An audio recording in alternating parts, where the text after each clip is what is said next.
அபார கருணா சிந்தும் ஞானதம் சாந்தரூபினம் ஸ்ரீ சந்திரசேகர குரும் பிரணமாமி முதான்வகம். அத்வைதாசவ நண்பர்கள் அனைவருக்கும் என் நமஸ்காரங்கள். இன்றைக்கி நம்மளுடைய சேனலில் நாளைய தினம் வெள்ளிக்கிழமை அன்று பணவரவு அதிகரிக்க இப்போ நாம் சொல்கிற மாதிரி தீபம் ஏற்றுனீங்க அப்படின்னா பண பிரச்சனை என்பது நமக்கு கொஞ்சம் கொஞ்சமாக தீர்வதற்கு உண்டான வழி என்பது ஏற்படும். இதை நாளைய தினம் ஏற்றுவது ரொம்பவே சிறப்பானது. நாளைய தினம் எப்படி ஏற்றணும் அப்படின்னா, நாளைய தினம் காலை அல்லது மாலை ஒரு 10 வெத்தலை எடுத்துக்கோங்க. இத்தனை வெத்தலையா எங்களுக்கு கிடைக்கலையே அப்படின்னா நீங்கள் ஒரு வெத்தலை கூட பயன்படுத்திக்கலாம். ஆனால் 10 வெத்தலை இருப்பது சிறந்தது. இல்லைன்னா 1 கூட பயன்படுத்திக்கலாம், எந்த பிரச்சனையும் கிடையாது. இப்போ நீங்கள் வீடியோவில் பார்க்குற மாதிரி 9 வெற்றிலையை நல்லா அடுக்கிக்கணும். முதல்ல ஒரு மனை எடுத்துக்கணும். அந்த மனைக்கு நல்லா மஞ்சள் பூசி அதில் அஷ்டதள பத்மத்தை போடணும். 9 இதழ்கள் கொண்ட, அதாவது 8 இதழ்கள் கொண்ட அஷ்டதள பத்மத்தை நாம் போடணும். நம்ம சேனலில் நிறைய முறை நான் சொல்லியிருக்கிறேன் அது எப்படி போடணும் அப்படின்னு. போட்டுட்டு அதற்கு மேலே ஒரு காப்பர் பிளேட்டு நாம் வைக்கணும். அந்த காப்பர் பிளேட்டுக்கு 3 இடத்துல மஞ்சள் குங்குமத்தினால் பொட்டு வைக்கணும். அந்த பிளேட்டுக்குள்ளே ஸ்வஸ்திக்கை நாம் மஞ்சளால் போடணும். போட்டுட்டு பச்சரிசி ஒரு கைப்பிடி அளவு அந்த ஸ்வஸ்திக்கு மேலே நாம் போடணும். கொஞ்சமாக மஞ்சள் குங்குமம் அதில் போடணும். அதற்கு பிறகு காமாட்சி விளக்குன்னா சிலர்கிட்ட காமாட்சி படம் இருக்கிற மாதிரி விளக்கு இருக்கும், சிலர்கிட்ட கஜலக்ஷ்மி படம் போட்ட விளக்கு இருக்கும். எதுவாக இருந்தாலும் பரவாயில்ல, அந்த காமாட்சி விளக்கு இருக்கணும். அதை நீங்கள் என்ன பண்ணணும் அப்படின்னா, இப்போ நீங்கள் ஸ்வஸ்திக் போட்டிங்க, அதாவது ஒரு மனை வச்சிங்க, மனைக்கு மேலே மஞ்சள் பூசுனீங்க, குங்குமம் வச்சிங்க, சைட்லலாம் 4 பக்கம் ஓரங்கள் இருக்கும் இல்லையா, அதில் 4 பக்கம் ஓரத்துலேயும் மஞ்சள் வைக்கணும். வச்சுட்டு அதற்கு பிறகு மஞ்சள் மேலே பூசி அஷ்டதள பத்மம் அந்த சைட்லேயும் 4 சைட்லேயும் மஞ்சள் பூசணும், குங்குமம் வைக்கணும். அந்த மனைக்கு மேல் பாகத்தில் மஞ்சள் பூசணும், அஷ்டதள பத்மம் போடணும். அதற்கு மேலே கொஞ்சம் மஞ்சள் குங்குமம் வச்சுட்டு அதற்கு மேலே காப்பர் தட்டு வச்சு அதற்குள்ளே நீங்கள் ஸ்வஸ்திக்க போடணும். அந்த தட்டை சுற்றி 3 இடத்துல மஞ்சள் குங்குமம் வைக்கணும். ஸ்வஸ்திக்கு போட்டு அதற்கு மேலே ஒரு கைப்பிடி அளவு பச்சரிசி வச்சு அதில் கொஞ்சம் சிட்டிகை மஞ்சள் சிட்டிகை குங்குமம் போட்டு அதற்கு மேலே இந்த 9 வெற்றிலைகளை அடுக்கணும்.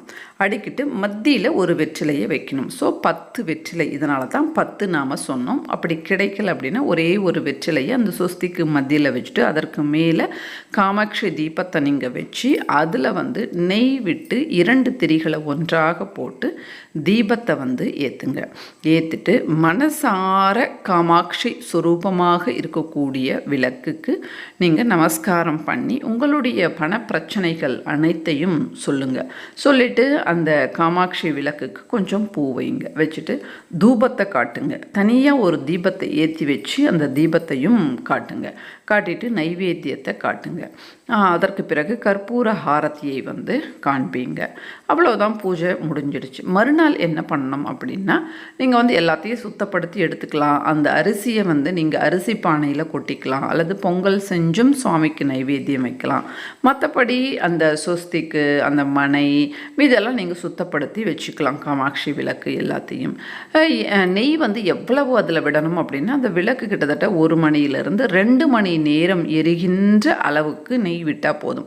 அவ்வளவெல்லாம் நெய் இல்லைங்க எங்கள் வீட்டில் அப்படின்னா, ஒரு அரை மணி நேரமாவது எரிகின்ற அளவுக்கு சின்ன நெய் பாட்டில் வாங்கி நீங்கள் நாளைய தினம் இந்த தீபத்தை ஏற்றுங்க. காலை ஏற்றுங்க, அப்படி இல்லைன்னா மாலை ஏற்றுங்க. இப்படி ஏற்றும்போது நமக்கு காஞ்சிபுரத்தில் இருக்கக்கூடிய காமாட்சி தாயினுடைய பரிபூர்ண அனுகிரகம் நமக்கு ஏற்பட்டு நமக்கு பண வரவு அப்படின்றது ஏற்படும். எந்தெந்த தர்மமான வழிகளில் நமக்கு பணம் வரணுமோ அந்த வழிகளெல்லாம் மூடப்பட்டுள்ளதோ அந்த வழிகளை காமாட்சி தாயார் கொஞ்சம் கொஞ்சமாக நமக்கு திறந்து விடுவார்கள். இப்படி நாளைய தினம் வெள்ளிக்கிழமையாக இருக்கின்ற காரணத்தினால இந்த தீபத்தை நாளைய தினம் ஏற்றும்போது சுபிக்ஷம் உண்டாகும். நம்முடைய அந்த பணம் வருகின்ற அந்த தடைகள், பிளாக் பிளாக்கேஜஸ்ன்னு சொல்லுவாங்களே, அந்த தடைகளெல்லாம் நிவர்த்தியாகி நமக்கு பணம் நல்ல ஒரு தர்மமான வழியில் பணம் என்பது வரும். இந்த பூஜைக்கு சம்பந்தப்பட்ட சந்தேகங்கள் ஏதாவது இருந்தால் கமெண்ட் செக்ஷனில் சொல்லுங்கள். அது மட்டும் இல்லாமல் நாம் கார்த்திகை மாதத்தில் தீபம் பதிவுகள் போடுறோம் அப்படின்னு சொல்லியிருந்தோம். அதை தொடர்ந்து நாம் நேற்றைய தினத்திலிருந்தே, நேற்றைய தினம் மீன்ஸ் நான் வியாழக்கிழமை இன்றைக்கி உண்டான வியாழக்கிழமை பதிவு புதன்கிழமையே போட்டிருந்தேன். அதுவும் ஒரு விளக்கு பதிவு தான். இதுவும் ஒரு விளக்கு பதிவு தான். நமக்கு திங்கக்கிழமை என்று கார்த்திகை மாதம் ஆரம்பம் ஆகின்றது. கார்த்திகை மாதம் அப்படின்னாலே விளக்குகளுக்கு உண்டான மாதம் தான். அதனால் தினம் ஒரு விளக்கு பூஜையை நாம் பார்த்துட்டு வரோம். அதை நாம் முன்னாடியே ஆரம்பம் பண்ணிட்டோம். என்னால் எத்தனை முடியுதோ அத்தனை கொடுக்குறேன். அத்தனையும் நீங்கள் ஏற்றுங்க. நிச்சயமாக உங்கள் வீட்டில் சுபிக்ஷம் என்பது உண்டாகும். நிச்சயமாக உங்களுக்கு இந்த வீடியோ பிடிச்சிருக்கோம் நம்புகிறேன். பிடிச்சிருந்தால் லைக் பண்ணி, ஷேர் பண்ணி, சப்ஸ்கிரைப் பண்ணுங்கள். மற்றும் ஒரு பதிவில் மறுபடியும் நான் உங்களை சந்திக்கிறேன். அதுவரை நன்றி, வணக்கம். ஸ்ரீ மகா பெரியவா சரணம்.